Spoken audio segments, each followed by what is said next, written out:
Psicomagia del abuso. El abuso violento traumático imprime en la memoria una escena que se repite fantasmagóricamente como en una especie de ceremonia interior.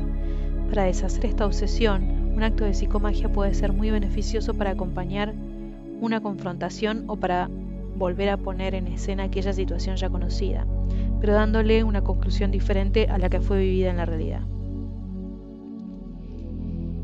El objetivo del trabajo sobre el abuso es hacer que cese la repetición, que nunca más vuelva a causar lo que ya se ha sufrido y permitir al fin que uno pueda acceder a todo aquello de lo que se le había privado. Pero sobre todo esta curación permite abrirse al mundo y comenzar a entregar aquello que nunca había recibido. Parte de los actos de psicomagia que hemos mencionado para la resolución de nudos podrán encontrarse aquí, porque son muy numerosos los nudos que provienen de un abuso.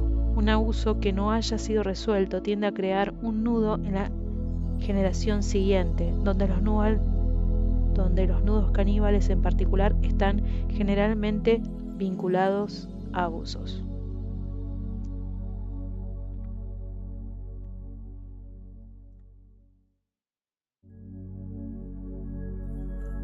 Acto 1. Enterrar a los padres del pasado. El inconsciente tiende a no querer apartarse de los padres que fueron muy tóxicos y no deja sitio a unos padres renovados. Para lograrlo tendremos que enterrar antes a esos padres tóxicos. Elegir una estatuilla que represente a una divinidad masculina y otra que represente a una divinidad femenina, o a un santo y una santa, según la cultura de la cual haya sido educado. Pintarla de color plateado, escribir sobre la estatuilla femenina la palabra mamá y pegar en ella una fotografía de la madre. Con respecto a la estatuilla masculina, pintarla de color dorada, escribir la palabra papá y pegar en ella una fotografía del padre. Después enterrar ambas y plantar un arbusto encima. No son las personas reales, el padre y la madre, quizás vivos aún, las que aquí se entierran, sino el concepto infantil de la mamá y el de papá, todopoderosos. Este acto de psicomagia abre un espacio a la personalidad para poder mutar.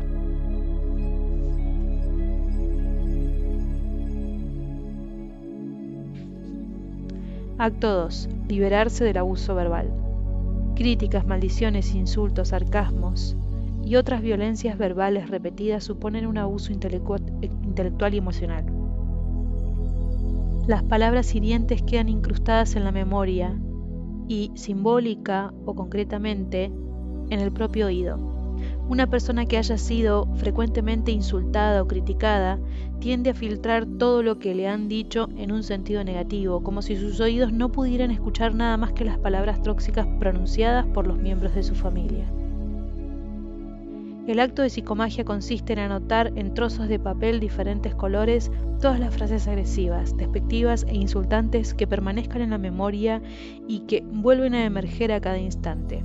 Una vez finalizada esta tarea de recopilación y no quede ninguna frase en la cabeza sin anotar en un papel, se procederá a mantener en confrontación con el padre o la madre responsable, en la que se les restituirá una caja repleta con esos papeles, acompañados por unos dulces, y se les dirá: estas palabras te pertenecen, te las devuelvo.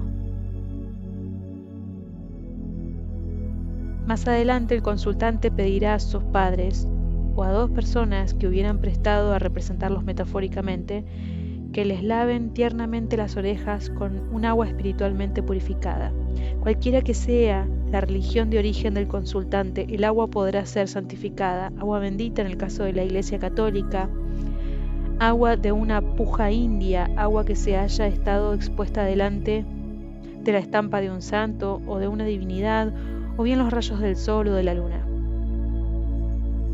En una tercera etapa, los padres, ya sean reales o metafóricos, deberán untar de miel las orejas del consultante. La madre, la oreja izquierda, el padre, la derecha, musitando en su oído palabras positivas y, si fuera preciso, pronunciando un discurso escrito de antemano por el propio consultante.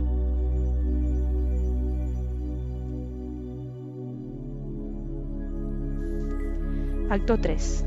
Desprenderse del rol que no nos corresponde.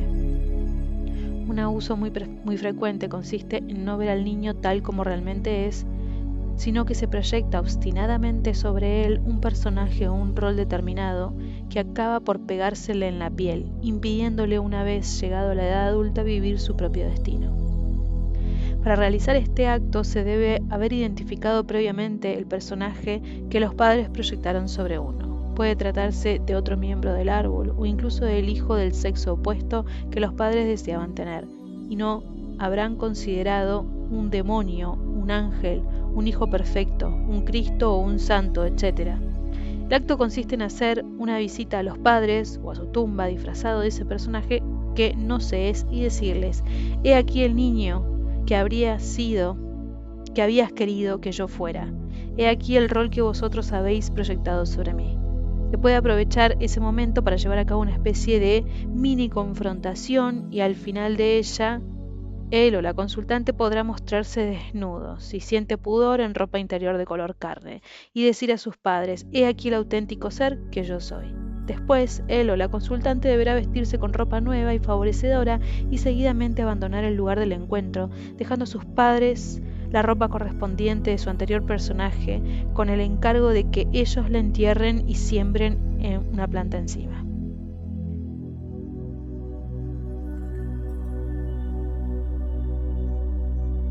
Un ejemplo extremo es el de Salvador, el niño crístico. A sus 32 años y a punto de cumplir 33, este hombre joven se sentía angustiado y deprimido. El estudio de su árbol genealógico confirmó lo que su nombre de pila sugería, que era el primer y único hijo de sus padres. Su madre, María Consuelo, profesaba culto a su propio padre, considerado un superhombre, mientras que el padre de Salvador, cuyo segundo nombre era José, era un hombre débil y callado que estaba siempre absorbido por su trabajo y que se ausentaba de su hogar con mucha frecuencia, y la madre acabó por convertirse en una persona invasora. El acto de psicomagia de Salvador consistió, pues, en fabricar un Cristo de yeso del tamaño de un niño de 7 años, al que una vez colocado en un carrito de supermercado deberá empujar durante 12 días. La noche del 12º día deberá destrozarlo con rabia contra los muros de una iglesia que esté próxima a la casa de su madre y después llevar los trozos destrozados a su madre acompañada de una caja de bombones con forma de corazón.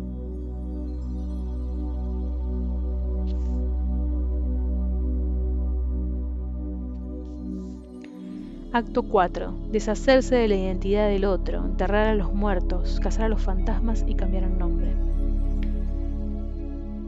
Uno de los abusos más frecuentes perpetrados con la mayor inconsciencia por parte de los padres y del resto de la familia consiste en dar al niño el mismo nombre de pila que a un hijo fallecido antes que él, o incluso el nombre de un miembro de la familia muerto prematuramente en circunstancias trágicas.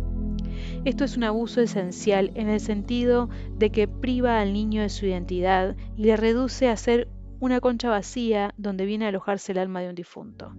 Para los padres, el beneficio neurótico del abuso es no tener que guardar duelo y no verse obligado, en medio de su dolor, a tener que acoger a un ser diferente, nuevo, al cual sería necesario hacer el esfuerzo de adaptarse.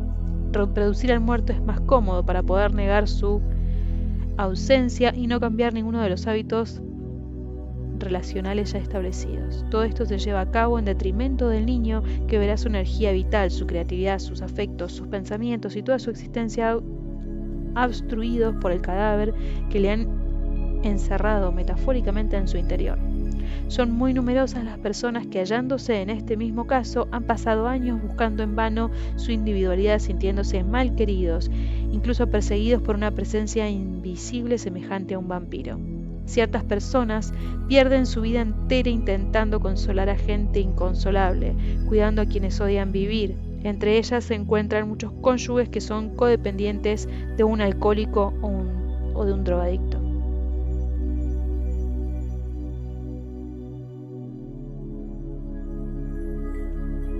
En estos casos, el acto de psicomagia de referencia, evocado anteriormente a propósito del núcleo caníbal, consistirá en identificar a la persona difunta que nos hayan proyectado.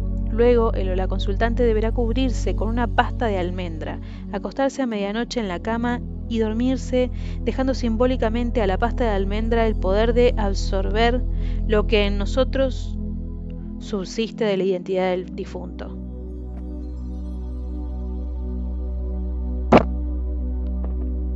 Una vez despierto, recogerá la pasta de almendras y esculpirá con ella un bebé, un niño o una persona con la esfigie de la muerte.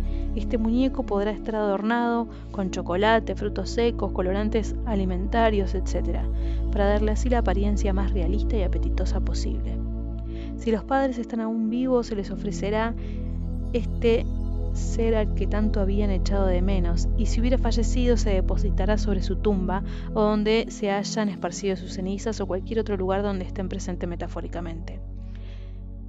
Pero si la historia ligada a este difunto que se porta es particularmente trágica o si su muerte fue violenta, puede simbolizársele por medio del cadáver de algún pequeño animal comestible, un conejo, un cabrito, o por un órgano significativo, el corazón de una vaca, que se llevará durante 3 días dentro de una mochila y en el interior de una bolsa de plástico, precintada sobre el que estará escrito el nombre de aquella persona. A este difunto simbólico se le enterrará inmediatamente después y se sembrará una planta sobre el lugar en que se encuentre la sepultura. A continuación se confinará la mochila utilizada que simboliza la parte de nosotros mismos que ha portado al otro en su interior durante años, a las aguas de un río, en el sentido de la corriente y vertiendo un bote de miel sobre su estela.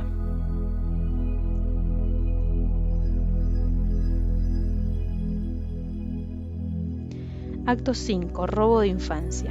Ya hemos visto cómo los padres infantiles obligan a sus hijos a convertirse en adultos demasiado pronto. Les privan, pues, de su infancia y del tiempo que habrían debido pasar jugando para que su imaginación y su creatividad se desarrollaran. Si alguien siente que le han robado su infancia y que le ha faltado el placer gratuito del juego, debe comenzar llevando a cabo una confrontación y después reunir una considerable suma de dinero, en la medida de sus posibilidades, y marcharse a un casino, cambiarla por fichas de poco valor y jugar hasta perderlo todo. No se trata de jugar para ganar, sino de hacerlo para perder, por el simple placer de jugar. Se seguirá jugando mientras se gane y cuando se llegue a acumular una fortuna se permanecerá en el casino hasta perder absolutamente todo. De esta manera se descubrirá el placer de actuar sin ningún objetivo práctico.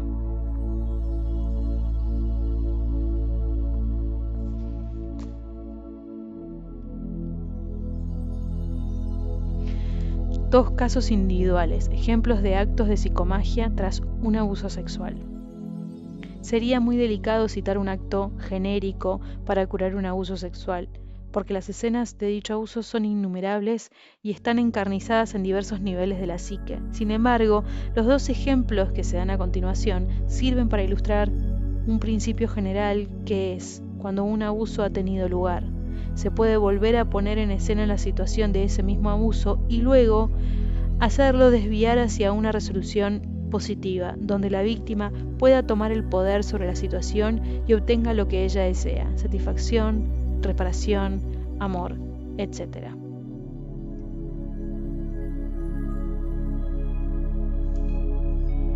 Caso 1. En este primer caso, el abuso fue perpetrado por el padre con su hija cuando éste tenía solo 4 años de edad.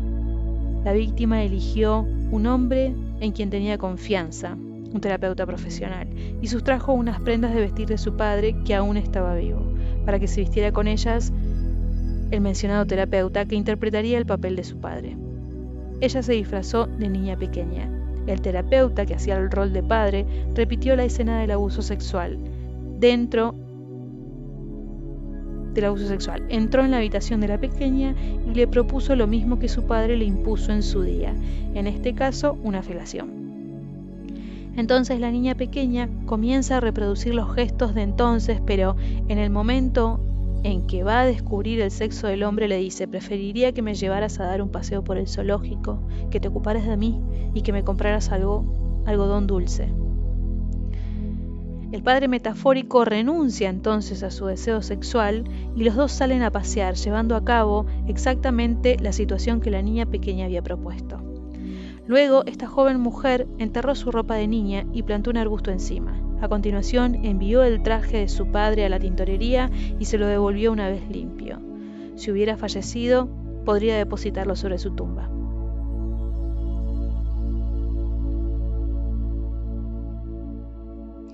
Caso 2. Se trata en esta ocasión de un hombre de quien abusó sexualmente un primo suyo mayor que él, que entonces tenía 7 años, bajo la mirada prácticamente cómplice de su padre. Este, en efecto, lo obligaba a dormir con su primo cada vez que venía a hacerles una visita. El consultante compró un salchichón en el cual practicó un agujero, una especie de canal que corría a todo lo largo del salchichón, así como 2 testículos de toro.